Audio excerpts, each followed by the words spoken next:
Ladies and gentlemen, please welcome David Mixner.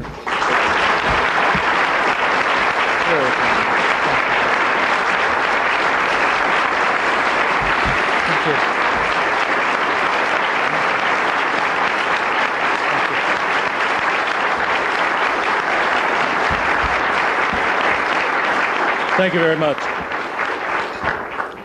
It is somehow appropriate that we gather here today on the 30th anniversary of the famous 1963 Civil Rights March on Washington and the dedication this week of the Holocaust Museum. And for us who are coming to Washington today, I just want to introduce one individual before I begin. We have our Rosa Parks. We have people who said, I'm not giving up this seat any longer. I'm not taking it. I'm restoring through my actions my pride and my dignity. In this room is such a man who is as much responsible for all of us coming to Washington this week as anybody. Out of Palm Beach, Florida, Top Gun fighter pilot, first in everything that the military had to offer. And he's now running a Xerox machine or Norfolk, Virginia, because he's gay and declared it publicly. Ladies and gentlemen, I'd like to introduce you to one of our Rosa Parks, Lieutenant Tracy Thorne of the United States Navy.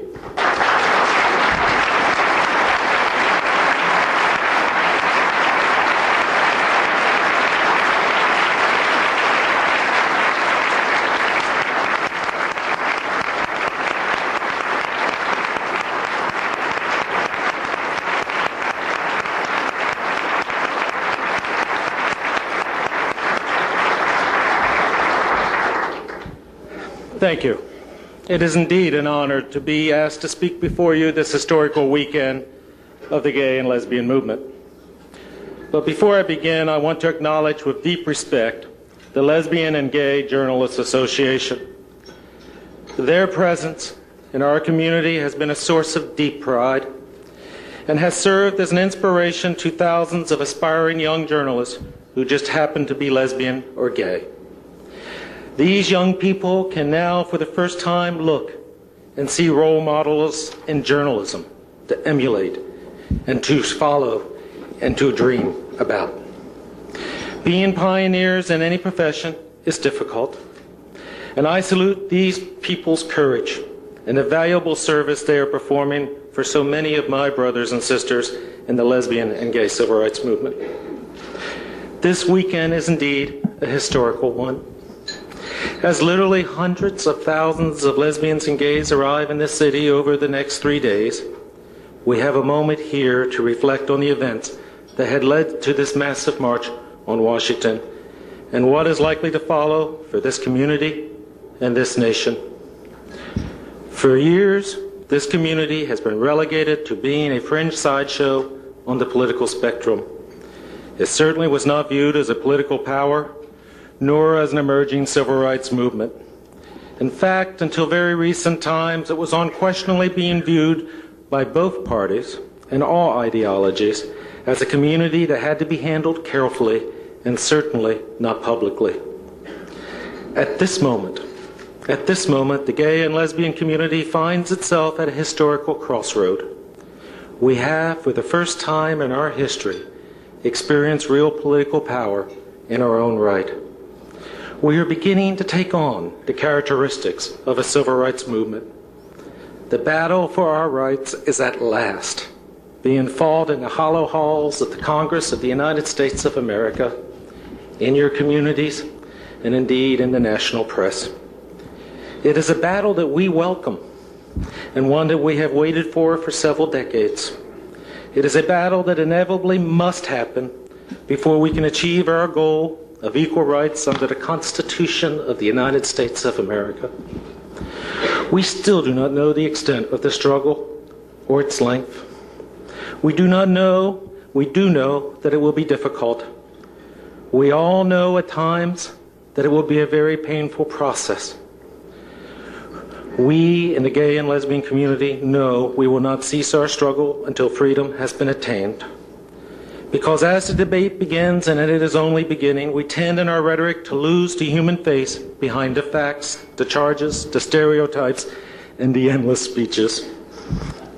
We tend to forget what forces brought us to this moment and what propels us forward into this debate.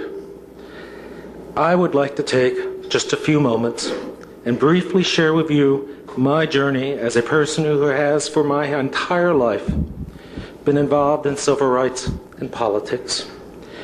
It might help us all to understand the forces at work this weekend. President Clinton and I were born just 3 days apart in 1946. Just like the president, in my early childhood, I too dreamed of being service to this country. But unlike the president, I quickly learned that I had to defer my dreams because I was different. I was born gay. I found myself over and over throughout my whole life pulling back because of fear and my own self-hatred. Every time I thought I might be just misjudging the extent of the prejudice against lesbian and gays, I found that I was always to be dramatically reminded. In the early 1960s, I was fortunate enough indeed to participate in fighting for civil rights for African Americans and organizing opposition to the war in Vietnam. While working on the Eugene McCarthy campaign for president and the Vietnam moratorium against the war in 1969, I lived in constant fear of being discovered. There was no doubt then, and there is certainly no doubt in my mind now, that I would not have been in a position of leadership in those ventures if I had been openly gay. I would have had personal support from some of my friends, but I would have been viewed as a liability to the movement and definitely denied access to leadership. For me personally, it was one of the most difficult times in my life. I lied to my family, and I lied to my friends about my life.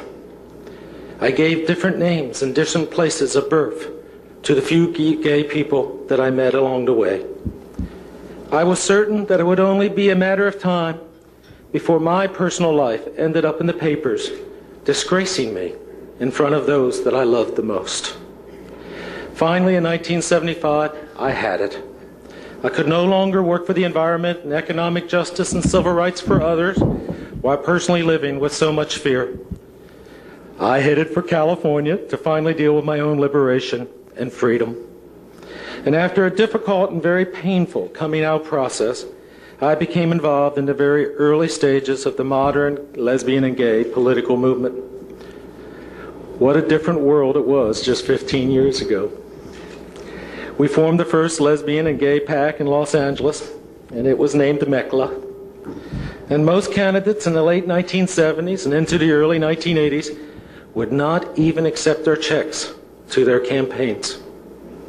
We had numerous checks returned to us from liberal Democrats and Republicans who were afraid to accept our money. I remember one political meeting with an Anglo, West Side, Los Angeles Politico, who would only meet with us in Latino East Los Angeles so none of his friends would see us meet with him. At our first black tie dinner for gay and lesbian rights, only 2 very minor elected officials had the courage to attend the event. But despite this constant rejection and personal humiliation, our community pushed forward. Eventually, they did start, indeed, accepting our money, and now they can't get enough of it.